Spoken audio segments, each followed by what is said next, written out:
हरे कृष्णा, राधे राधे। इससे पहले की कथा सुनने के लिए आप सभी का बहुत बहुत आभार। आज सुनिए माघ मास महात्म्य में आगे की कथा। इससे पहले के अध्याय में आपने सुना था कि किस प्रकार राजकुमारी शर्मिष्ठा, जिन्हें विषकन्या घोषित कर दिया गया था, उन्होंने देवी पार्वती को प्रसन्न करने के लिए बड़ी भारी तपस्या प्रारंभ कर दी। आज जानिए कि किस प्रकार उन्होंने बहुत कठिन तपस्या प्रारंभ की। राजकुमारी शर्मिष्ठा ने केवल वायु का सेवन करके देवी पार्वती के नाम का जप किया और अपने मन को पूरी तरह से उनके चिंतन में ही लगा दिया था। इस प्रकार देवी की आराधना में उनका बहुत लंबा समय बीत गया, किंतु अभी तक अभीष्ट फल की प्राप्ति नहीं हुई। राजकुमारी का सिर सफेद बालों से भर गया, मुख पर झुर्रियां पड़ गई, तब भी शिव वल्लभा पार्वती देवी संतुष्ट नहीं हुई। ये देखकर जब राजकुमारी अत्यंत व्याकुल हो गई, तब एक ही क्षण में दुग्ध कुंद और चंद्रमा के समान उज्जवल एक वृषभ प्रकट हुआ। उसकी पीठ पर भगवान शंकर के साथ पार्वती देवी विराजमान थी। उनकी 4 भुजाएं थी, मुख पर प्रसन्नता छा रही थी और उनका दिव्य रूप अलौकिक था। उनके वस्त्र और आभूषण सभी श्वेत वर्ण के थे। मस्तक पर अर्धचंद्राकार मुकुट शोभा पा रहा था। इन चिन्हों से गिरिराज कुमारी पार्वती देवी को पहचानकर विषकन्या शर्मिष्ठा ने बारंबार प्रणाम करके इस प्रकार उनकी स्तुति की। विषकन्या बोली, हे देव देवेश्वरी, आपको नमस्कार है। सब में निवास करने वाली देवी, आपको नमस्कार है। समस्त कामनाओं को पूर्ण करने वाली, जरा मरण से रहित तथा सत्य स्वरूपा पार्वती जी, आपको नमस्कार है। देवी, इंद्र आदि देवता भी आपके स्वरूप का यथावत वर्णन करना नहीं जानते, फिर मुझ जैसी मनुष्य कन्या आपके विषय में क्या कह सकती है। पृथ्वी, जल, अग्नि, वायु और आकाश स्वरूप संपूर्ण ब्रह्मांड, देवता और असुर, मनुष्य आदि प्राणियों सहित जिनके श्री अंगों से प्रकट हुआ है, जिनका जन्म देने में ब्रह्मा, नाश करने में महेश्वर और पालन करने में विष्णु जी भी समर्थ नहीं है, उन सर्वेश्वर देवी की मैं कैसे स्तुति कर सकूंगी, जिनमें अणिमा आदि 8 गुणों वाला ऐश्वर्य स्वभावतः विद्यमान है और जिनका ऐश्वर्य लोक में सबसे बढ़कर और सबके लिए अत्यंत स्पृहणीय है, जिनके अनेक स्वरूपों का ध्यान परायण मुनिगण निरंतर भक्ति पूर्वक ध्यान करते और उस ध्यान के प्रभाव से सभी मनोरथों को प्राप्त हो जाते हैं। मोक्ष प्राप्ति के लिए दृढ़ निश्चय रखने वाले योगी पुरुष अपने हृदय में जिनके स्वरूप का चिंतन करके भाव रूप पुष्पों के द्वारा उसकी अर्चना करते हैं, उन महामहेश्वरी देवी का स्तवन मैं मानवीय होकर कैसे कर सकती हूँ। तब देवी पार्वती कहने लगी, पुत्री, मैं तुम पर बहुत प्रसन्न हूँ, तो मनोवांछित वर मांगो। विषकन्या बोली, देवी, मैंने पति की प्राप्ति के लिए तपस्या का यह प्रयास किया था, किंतु अब तो मैं बूढ़ी हो गई, इसलिए पति लेकर अब मैं क्या करूंगी। अब तो इतनी ही प्रार्थना है कि आप संसार की समस्त नारी जाति के हित के लिए इसी आश्रम में सदा निवास करें। देवी ने कहा, भद्रे, आज से मैं तुम्हारे इस श्रेष्ठ और शुभ आश्रम में निवास करूंगी। इससे तुम्हारा मनोरथ पूर्ण होगा। माघ शुक्ल तृतीया को जो स्त्री अथवा पुरुष यहाँ स्नान करेंगे, उन्हें मेरी कृपा से मनोवांछित फल की प्राप्ति होगी। स्त्री हो या पुरुष, इस सरोवर में स्नान करके सभी पापों से मुक्त हो जाएंगे। भद्रे, जो कन्या यहाँ भक्ति पूर्वक स्नान करेगी, उसे निस्संदेह श्रेष्ठ पति की प्राप्ति होगी। जो मनुष्य यहाँ पर फलों का दान करेंगे, उनके सभी मनोरथ सफल होंगे। ऐसा कहकर पार्वती देवी ने उस विषकन्या का अपने हाथ से स्पर्श किया। उसी क्षण वह वृद्धावस्था से मुक्त होकर दिव्य रूप से सुशोभित हो गई। फिर उस विषकन्या को अपनी सेविका बनाकर पार्वती देवी उसे कैलाश पर्वत पर ले गई। तभी से उस तीर्थ को शर्मिष्ठा तीर्थ कहते हैं, जो सभी पातकों का नाश करने के लिए तीनों लोकों में प्रसिद्ध है। माघ मास के शुक्ल पक्ष की तृतीया को सब उपाय करके मनुष्य उस सरोवर में स्नान करे। यह परम पवित्र, आयुवर्धक, सर्व पाप नाशक तथा मनुष्यों को मोक्ष देने वाला स्त्री तीर्थ है, जिसका वर्णन आप लोगों से किया गया है। श्री सूत जी कहते हैं, हे द्विजवरों, पूर्व काल में महाराज चमत्कार के द्वारा जिनकी श्रद्धा पूर्वक स्थापना की गई थी, वे चमत्कारी देवी वही विद्यमान है। कौमार व्रत धारण करने वाली उन्हीं देवी ने लाखों मायामय रूप धारण करने वाले महिषासुर का वध किया था। महात्मा राजा चमत्कार ने जब चमत्कारपुर का निर्माण किया, उस समय नगर की तथा उस नगर में निवास करने वाले समस्त ब्राह्मणों की रक्षा के लिए भक्ति भावित चित्त से चमत्कारी देवी को स्थापित किया था। जो महानवमी के दिन चमत्कारी देवी का विधि पूर्वक पूजन करता है उसे 1 वर्ष तक कहीं भी भूत प्रेत पिशाच शत्रुगण रोग चोर तथा दुष्टों से कोई भय नहीं होता। शुक्ल पक्ष की अष्टमी में पवित्र होकर जो मनुष्य जिस जिस कामना का चिंतन करता हुआ उनकी भक्ति पूर्वक पूजा करता है वह उस कामना को निस्संदेह प्राप्त कर लेता है। और जो पुरुष निष्काम भाव से चमत्कारी देवी का पूजन करता है वह निश्चय ही देवी की कृपा से सुखपूर्वक मोक्ष प्राप्त कर लेता है। उन परमेश्वरी की आराधना करके पूर्व काल में बहुत से राजा ब्राह्मण तथा योगीजन सिद्धि को प्राप्त हो चुके हैं। जो 1 वर्ष तक प्रतिदिन श्रद्धा पूर्वक चमत्कारी देवी की परिक्रमा करता है वह कभी भी पशु पक्षियों की योनियों में नहीं जाता। श्री सूत जी कहते हैं, प्राचीन कल्प में जब देवताओं ने हाटकेश्वर नामक शिवलिंग की स्थापना की तब भगवान शिव ने ब्रह्मा जी के लिए ये क्षेत्र प्रदान किया था।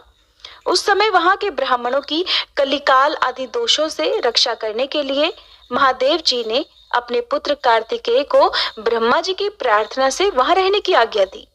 पिता की आज्ञा से कार्तिकेय जी ने वहां निवास किया। जो कार्तिक की पूर्णिमा को कृत्तिका नक्षत्र के योग में स्वामी कार्तिकेय जी का दर्शन करता है वह 7 जन्मों तक धनाढ्य और वेद वेदता ब्राह्मण होता है। उस तीर्थ में कार्तिकेय जी का मंदिर बहुत ही ऊंचा और मनोहर है। उस मंदिर की चर्चा सुनकर स्वर्ग के देवता भी कौतूहलवश वहां उतर आए और उन्होंने बड़ी प्रसन्नता के साथ उस पवित्रतम नगर और मंदिर का दर्शन किया तथा उस मंदिर के उत्तर और पूर्व दिशा में विधि पूर्वक यज्ञ कर्म का अनुष्ठान किया। यज्ञ होम करके सभी देवताओं ने वहां ब्राह्मणों को दक्षिणा दी और उस स्थान का उत्तम फल पाकर स्वर्गलोक की ओर प्रस्थान किया। तब से उस स्थान का नाम देवयजन हुआ। अन्य स्थानों पर 100 यज्ञ करके मनुष्य जिस फल को प्राप्त करता है उसी को वहां दक्षिणा सहित एक ही यज्ञ करके पा लेता है। उस तीर्थ में 3 सूर्य विग्रह हैं।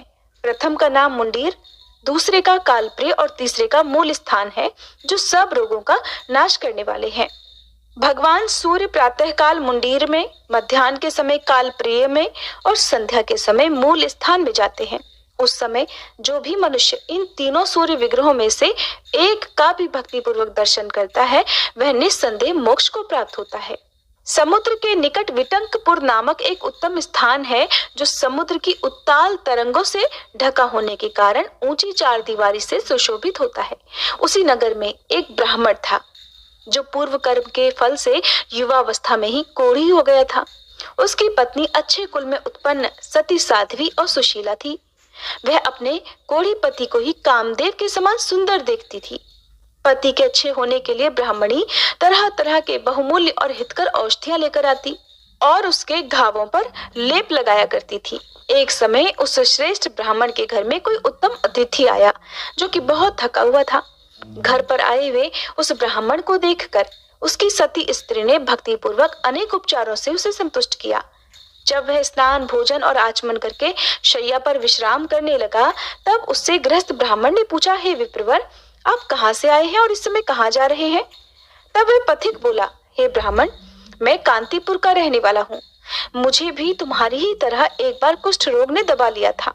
तब मैंने सुना कि इस पृथ्वी पर समस्त रोगों का नाश करने वाले 3 सूर्य विग्रह हैं। सुनकर उन्हीं का दर्शन करने के लिए मैं हाटकेश्वर क्षेत्र में गया और वहां मुंडीर स्वामी के पास पहुंचकर ठहर गया। उस स्थान पर सूर्य देव का विधि पूर्वक पूजन करने से मेरा सब रोग जाता रहा और शरीर भी परम सुंदर हो गया। इस समय मैं वहीं से लौट कर आ रहा हूँ। हे ब्राह्मण देवता, तुम भी उस तीर्थ में जाकर वहां के 3 सूर्य विग्रहों के दर्शन करो जिससे कुष्ठ रोग का नाश हो जाए। आज मुझे तुम्हारे घर में अपने ही घर का आराम मिला है। अब मैं अपने नगर को जाऊंगा। पथिक की ये बात सुनकर गृहस्थ ब्राह्मण ने अपनी पत्नी के मुख की ओर देखा तो वह कहने लगी, हे प्राणनाथ, इन्होंने तो बहुत अच्छी सलाह दी है, इसलिए जहाँ वे 3 सूर्य विग्रह हैं उस स्थान पर शीघ्र ही चलिए। प्रभु, मैं भी आपके साथ आपकी सेवा में संलग्न रहकर चलूंगी। फिर उसके बाद उस ब्राह्मण ने अपनी पत्नी के साथ मुंडीर स्वामी के निकट प्रस्थान किया और बड़े क्लेश से किसी प्रकार वह हाटकेश्वर क्षेत्र में पहुंचा और अपनी पत्नी से बोला, प्रिय, मैं रोग और भूख से बहुत कष्ट पा रहा हूँ, इसलिए मुंडेर स्वामी के पास तक चलने में तो मैं असमर्थ हूँ। अब मुझसे नहीं चला जाएगा, इसलिए यहीं पर मैं अपना शरीर त्याग दूंगा। अब तुम भी कोई अच्छा सा साथ ढूंढकर घर वापस लौट जाओ। तब उसकी पत्नी कहने लगी, हे प्राण वल्लभ, आपके भोजन के बिना मैंने कभी भी भोजन ही नहीं किया। एकांत में भी जब तक आप जागे हैं मैंने कभी नींद नहीं ली, और आज इस महाक्षेत्र में आकर जब आप परलोक जाने के लिए उद्यत हैं, तब आपको त्याग कर मैं भला घर कैसे लौट सकती हूँ। आपके बिना बंधु बांधवों, गुरुजनों और अन्य सुहृदों को मैं कैसे मुंह दिखाऊंगी। इसलिए हे स्वामी, मैं तो आपके साथ ही अग्नि में प्रवेश करूंगी, और ये बात मैं शपथ खाकर कहती हूँ। महामते, जितने उपवास आपने किए हैं उतने ही मुझसे भी हुए हैं, और इस दशा में आपको छोड़कर मैं घर कैसे जा सकती हूँ। अपनी पत्नी का ऐसा निश्चय जानकर ब्राह्मण ने एक चिता तैयार करवाई, और अपने आप को जला डालने के लिए वह अपनी पत्नी के साथ ही उस चिता पर बैठ गया। फिर मन ही मन भगवान सूर्य का ध्यान करके उसने जैसे ही आग अपने हाथ में ली, तुरंत ही 3 महातेजस्वी पुरुष उसके सामने उपस्थित हो गए। वे ही भगवान सूर्य के तीनों विग्रह थे। उनका दर्शन करके ब्राह्मण उसी क्षण कोढ़ के रोग से मुक्त और सुंदर कांति से सुशोभित तरुण हो गया। इस प्रकार उस क्षेत्र के तीनों सूर्य बहुत प्रसिद्ध हैं। उनके दर्शन से भी सभी को अभीष्ट फल की प्राप्ति हो जाती है। श्री सूत जी कहते हैं, हे विप्रवरों, उसी क्षेत्र में परम शुभदायक चंद्रमा का भी मंदिर है, जिसके दर्शन से ही मनुष्य पाप मुक्त हो जाता है। चंद्र ग्रहण के समय अथवा सोमवार के दिन जो वहां चंद्रदेव का दर्शन करता है, वह अगर पापी हो तब भी नरक को नहीं देखता। वह समस्त संसार सोममय है, इसलिए सोम के प्रतिष्ठित होने से संपूर्ण त्रिलोकी ही प्रतिष्ठित हो जाती है। ये अन्न आदि सभी औषधियां, ये खेतों में लहराने वाले अनाज, जिनके आश्रय से समस्त जीव जीवन धारण करते हैं, सब सोममय ही हैं। ब्रह्मादि देवता क्रमशः सोम को पाकर परम तृप्ति को प्राप्त होते हैं, इसलिए सोम श्रेष्ठ माने गए हैं। जिस समय महाराज चमत्कार ने इस चमत्कारपुर का निर्माण किया था, उसी समय उस नगर की रक्षा के लिए ब्राह्मणों की सहमति से उन्होंने देवियों की भी स्थापना की थी। उन दिनों राजा चमत्कार के 2 कन्याएं थीं, जिनमें एक का नाम था अम्बा और दूसरी का वृद्धा। उन दोनों का विवाह काशीराज ने ग्रह सूत्र में बताई हुई विधि के अनुसार देवता, ब्राह्मण और अग्नि के समीप किया। एक समय काशी नरेश का यवनों के साथ घोर युद्ध हुआ, जिसमें भयानक यवनों के द्वारा प्रतापी काशीराज भृत्य सेना तथा वाहनों सहित मारे गए। अम्बा और वृद्धा ये दुखद वैधव्य पाकर मनोवांछित फल देने वाले हाटकेश्वर क्षेत्र में गई और देवी की आराधना में लीन होकर शुभदायक तपस्या करने लगी। इसी समय प्रतापी नरेश चमत्कार ने उनके लिए कैलाश शिखर के समान ऊंचा मंदिर बनवाया। तब से लेकर उस महान अभ्युदयशाली क्षेत्र में वे दोनों अम्बा वृद्धा के नाम से प्रसिद्ध हुई। वे दोनों देवियां सदा नगर रक्षा के कार्य में तत्पर रहती हैं। जो मनुष्य प्रातःकाल उठकर उन दोनों का मुख देखता है, उसको 1 वर्ष तक किसी प्रकार का कोई दोष नहीं लगता। जो वर्ष के आदि अथवा अंत में उन दोनों की प्रसन्नता के लिए पूजा करता है, उसे धरती पर किसी प्रकार का छिद्र प्राप्त नहीं होता। जो पुरुष यात्रा के समय उन दोनों के लिए पूजन करता है, वह मनोवांछित फल पाकर शीघ्र अपने घर लौटता है। जो महानवमी के दिन श्रद्धा पूर्वक अम्बा वृद्धा को प्रसन्नता के लिए पूजा करता है, वह अकंटक होकर रहता है। पूर्व काल में प्रतीप नाम से प्रसिद्ध एक राजा हुए हैं। वे बड़े ही शूरवीर तथा ब्रह्मज्ञानी थे। उनका जन्म चंद्रवंश में हुआ था। राजा प्रतीप के 2 पुत्र हुए, जो समस्त शुभ लक्षणों से सुशोभित थे। उनमें पहले का नाम देवापी और दूसरे का शांतनु था। कुछ समय के बाद राजा प्रतीप जब ब्रह्मलीन हो गए, तब देवापी ने राज्य का त्याग करके तपस्या के लिए वन को प्रस्थान किया। तब उनके छोटे भाई शांतनु को सभी मंत्रियों ने पिता पितामह के राज्य पर बिठा दिया। राजा शांतनु के राज्य करते समय देवराज इंद्र ने 12 वर्षों तक वर्षा ही रोक दी, जिससे सभी लोग बड़ी मुश्किल में पड़ गए और भूख से पीड़ित रहने लगे। यदि दैव योग से किसी के पास कहीं थोड़ा सा भी कच्चा या पका हुआ अन्न दिखाई देता, तो दूसरे बलवान लोग उसे बलपूर्वक छीन लेते थे। सारे वृक्ष और जलाशय सूख गए। गंगा आदि नदियों में भी बहुत थोड़ा सा जल रह गया। इस प्रकार वर्षा न होने पर धर्म का मार्ग ही नष्ट हो गया। संपूर्ण जगत हड्डियों से भर गया। कोई भी यज्ञ, स्वाध्याय और व्रत का पालन नहीं करता था। तब अग्निदेव इंद्र पर क्रोध करके भूमंडल वासियों के लिए ही अदृश्य हो गए। इसी समय ब्रह्मा और विष्णु जी को आगे करके सब देवता अग्नि की खोज करने के लिए पृथ्वी पर घूमने लगे। इधर अग्निदेव हाटकेश्वर क्षेत्र में ही ब्रह्मा जी के स्थान से ईशान कोण में स्थित गंभीर जलाशय के भीतर प्रवेश कर गए। फिर देवता उन्हें खोजते हुए वहीं आ पहुंचे। देवताओं को आया हुआ देख अग्निदेव उस स्थान से निकले। तब महात्मा ब्रह्मा जी ने पूछा, हे अग्नि, तुम देवताओं को देखकर कहीं और क्यों चले जाते हो? तुम ही सबके आदि हो और तुम ही इन सबके मुख रूप से जगत में प्रतिष्ठित हो। तुम में विधि पूर्वक दी हुई आहुति सूर्य को प्राप्त होती है, सूर्य से वर्षा होती है और वर्षा से अन्न उत्पन्न होता है, फिर अन्न से प्रजा का जीवन चलता है। इसलिए तुम ही जगत के धाता और विधाता हो। तुम्हारे संतुष्ट रहने पर ही संपूर्ण जगत सुरक्षित रहता है और तुम्हारे क्रोधित होने पर इसका तो नाश ही हो जाएगा। अग्निष्टोम आदि संपूर्ण यज्ञ तुम में ही प्रतिष्ठित हैं और संपूर्ण भूत प्राणी तुम्हारे ही आश्रय से जीवित रहते हैं। हे अग्निदेव, तुम समस्त भूतों के भीतर सदा विचरते हो, क्योंकि उदर में स्थित अन्न और जल का पाचन तो तुम ही करते हो। इसलिए सभी देवताओं पर कृपा करो और अपने क्रोध का कारण बताओ। तुम क्यों सबको छोड़कर चले गए थे? श्री सूत जी कहते हैं, ब्रह्मा जी का ये वचन सुनकर तब अग्निदेव ने क्रोध त्याग दिया और बड़े प्रेम से कहा, हे कमलोद्भव, देवराज इंद्र ने वर्षा रोक दी, जिससे अन्न आदि औषधियों का सर्वनाश हो गया। अतः उन्हीं पर क्रोध करके मैं इस संसार को छोड़कर अदृश्य हो गया था। ये सुनकर ब्रह्मा जी बोले, इंद्र, अग्निदेव ठीक ही कहते हैं, तुम संसार में वर्षा क्यों नहीं करते? देवराज कहने लगे, पितामह, अपने बड़े भाई का उल्लंघन करके शंतनु समूची पृथ्वी का राजा बन बैठा है, इसलिए मैंने उसके राज्य में वर्षा ही रोक दी। अब आप ही प्रमाण है, कहिए मैं क्या करूं? ब्रह्मा जी बोले, इस उल्लंघन का फल तो उस राजा ने पा लिया। अब मेरे कहने से तुम शीघ्र ही वर्षा करो, जिससे ये संपूर्ण जगत अकाल और क्षुधा द्वारा नष्ट होने से बच जाए। तब इंद्र ने शीघ्रता पूर्वक पृथ्वी पर वर्षा करने के लिए पुष्करावर्तक नाम वाले मेघों को आज्ञा दी। आज्ञा पाते ही उन्होंने भी बिजली चमकाते और गरजते हुए क्षण भर में ही संपूर्ण पृथ्वी को जल से भर दिया। फिर देवताओं सहित ब्रह्मा जी ने अग्नि से कहा, हे पावक, तुम अग्निहोत्र में ब्राह्मणों के सामने प्रत्यक्ष प्रकट हो जाओ और मुझसे मनोवांछित वर मांगो।